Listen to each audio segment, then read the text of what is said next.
జరిగింది. గురుచంద్రులకు సంబంధించి ఒక ప్రత్యేకమైన అర్చన శ్రావణ గురువారం చెప్పారు.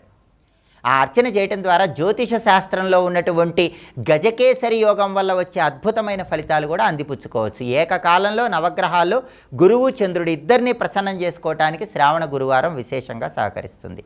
ఈ గురుచంద్రుల అర్చన ఎలా చేయాలంటే, మీ గృహంలో పూజా మందిరంలో గోడ మీద తడి పసుపుతో కానీ తడి గంధంతో కానీ గుండ్రంగా ఒక రూపు గీయాలి. దాన్ని దేవగురువైన బృహస్పతిగా భావించుకోవాలి. ఆ తర్వాత మళ్ళీ తడి పసుపుతో కానీ తడి గంధంతో కానీ ఇంకొక రూపును గీయాలి. దాన్ని నవగ్రహాల్లో చంద్రుడిగా భావించుకోవాలి.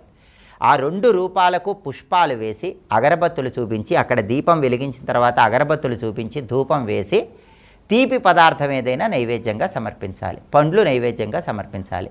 దీన్ని శ్రావణ గురువారం చేసే గురుచంద్రుల ఆరాధన అనే పేరుతో పిలుస్తారు. అయితే ఈ రూపులు గీయటం